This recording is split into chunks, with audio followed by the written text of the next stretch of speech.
Bonjour, aujourd'hui nous allons étudier un nouveau système dont le thème est réducteur-inverseur. Donc le but étant de parfaire ou de mieux lire un dessin technique. Il y a différentes façons de s'y prendre. D'abord, il faut exploiter le titre. On a bien un réducteur et inverseur. Donc ce système joue un double rôle, à savoir qu'il réduit la vitesse. En même temps, il permet de changer le sens de rotation de l'entrée pour pouvoir obtenir deux sens de rotation au niveau de la sortie selon les besoins. Puisqu'il s'agit d'un réducteur, ça veut dire que l'arbre d'entrée doit comporter une roue avec un nombre de dents largement plus faible que celui de la sortie. Et c'est bien le cas. Nous avons bien ici le pignon arbré 2 qui présente un nombre de dents beaucoup plus faible que celui de la roue numéro 11 qui est montée sur l'arbre de sortie. Donc lorsque l'arbre 2 fait plusieurs tours, l'arbre numéro 5 de sortie va pouvoir faire un tour. Donc il va faire moins de tours que l'arbre d'entrée. Donc on a bien ici un principe de réduction de vitesse basé sur l'utilisation de deux roues dentées ayant un nombre de dentures différent. Savoir que le nombre de dents associé à l'arbre d'entrée est faible vis-à-vis du nombre de dents associé à l'arbre de sortie. Donc l'entrée c'est bien par là et la sortie c'est bien par ici. Donc ce système, lorsqu'il fonctionne et lorsque l'arbre d'entrée 2 tourne, nous allons entraîner deux roues dentées. D'abord, le pignon arbré 2 engraine avec 11. Donc, toute rotation de 2 va entraîner la roue numéro 11. De même que la roue dentée, qui est aussi montée par une clavette, montée sur l'arbre d'entrée 2, cette roue dentée numéro 24, va transmettre le mouvement vers cette roue à denture intérieure numéro 23. Donc nous avons ici deux chemins de transmission de puissance, soit à travers la roue dentée 24-23, soit à travers la roue dentée numéro 2, numéro 11. Donc on va voir le mouvement qui est disponible au niveau de ce cône femelle lié avec la roue à denture intérieure, qui est numéro 33, qui tourne tout le temps. De même, ce cône femelle associé à la roue numéro, ou lié avec la roue numéro 11, qui tourne tout le temps, c'est le cône numéro 32. Donc on a le choix de récupérer le mouvement, soit du côté droit 33, et là nous allons avoir un sens qui est différent de celui-ci, on le récupère au niveau du cône numéro 32. Nous allons voir à quel niveau nous avons le changement du sens de rotation. Donc, dans la relation nous permettant d'avoir le rapport de réduction, nous avons oméga sortie sur oméga entrée, c'est le nombre de dents de Z entrée sur le nombre de dents de Z sortie. Donc un nombre faible sur un nombre important, nous avons bien une valeur inférieure à 1, donc on a bien une réduction. De même ici, nous avons un nombre de dents au niveau de la roue 24 qui est beaucoup inférieur à celui de la roue numéro 23. D'où une réduction aussi qui est largement importante. Donc on peut avoir même deux rapports de réduction selon un sens ou un autre. Comme on peut avoir le même rapport tout en changeant uniquement le sens de rotation.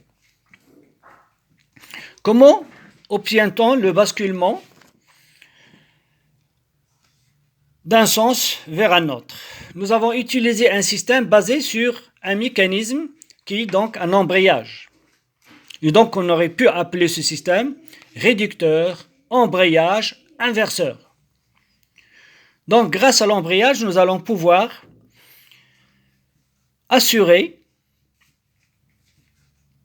la communication entre l'entrée et la sortie en faisant le choix d'utiliser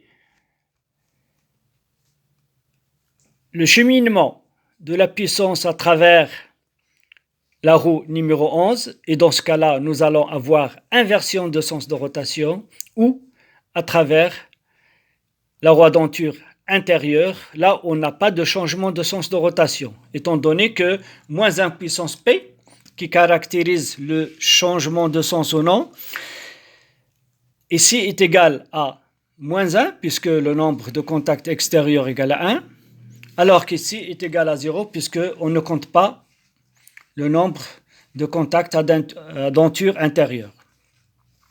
Donc, lorsqu'on a, tel que est représenté ici, un effort presseur entre les deux plateaux coniques, femelle et mâle, 33 et 35, nous avons la réduction plus le changement de sens de rotation. Par contre, si on fait basculer le mécanisme de ce côté-là pour avoir adhérence à ce niveau-là entre ces deux plateaux-là, à savoir le 32 et le 34, nous allons avoir le changement du sens de rotation. Donc cette commande s'effectue en agissant sur le levier 12, en faisant translater l'arbre ou l'axe numéro 14, sur lequel nous avons taillé 3 rainures qui nous indiquent les 3 positions dans lesquelles peut se trouver le mécanisme de commande de l'embrayage et donc d'inversion de sens de rotation. Et donc on peut soit le stabiliser dans la position P1, P2, P3, qui chacune correspond, par exemple, à une réduction sans changement de sens de rotation, aucun contact avec la sortie, donc on ne va rien transmettre, c'est P2, ou lorsqu'on tire vers la gauche le levier 12, nous allons obliger la bille à descendre au niveau de P3 et ça correspond à une transmission de ce côté-là qui est caractérisée par le changement du sens de rotation. Donc, la bille sous l'effet d'un ressort et sur lequel on agit en vissant la vis numéro 13 permet d'être logé dans la rainure et de résister à toute translation. Tant qu'on n'a pas exercé un effort très grand de translation au niveau de 12, nous allons garder la même position, soit avec changement du sens de rotation, ou sans changement du sens de rotation, ou aucune transmission. Voilà donc le principe de fonctionnement. Nous avons la possibilité donc de transmettre à travers 2 cheminements, côté gauche et côté droit, et c'est à nous de choisir de quel côté nous allons récupérer le mouvement. Est-ce que lorsque ce mouvement n'est pas inversé ou lorsque ce mouvement est déjà inversé en agissant sur le système de commande qui va agir sur le dispositif qui est donc l'embrayage. Au niveau guidage, nous avons l'arbre d'entrée est guidé par 2 roulements, le roulement numéro 29 et le roulement numéro 4. Et nous avons choisi le roulement numéro 4 pour positionner en translation l'arbre numéro 2. C'est la raison pour laquelle nous avons fixé au niveau des 4 contacts, à savoir la bague extérieure des 2 côtés et la bague intérieure des 2 côtés du roulement 4, qui va nous définir la position que doit occuper en translation l'arbre numéro 2. De même, c'est le roulement numéro 8 qui a été choisi pour pouvoir fixer la position en translation de l'arbre de sortie 5, parce que nous avons ici 2 contacts de pression au niveau de la bague extérieure et 2 contacts donc de pression au niveau de la bague intérieure, alors que Au niveau des autres roulements, ici nous avons laissé le jeu sur la bague extérieure. De même ici, nous avons laissé un jeu au niveau de la bague extérieure. Le mécanisme est lubrifié avec de l'huile.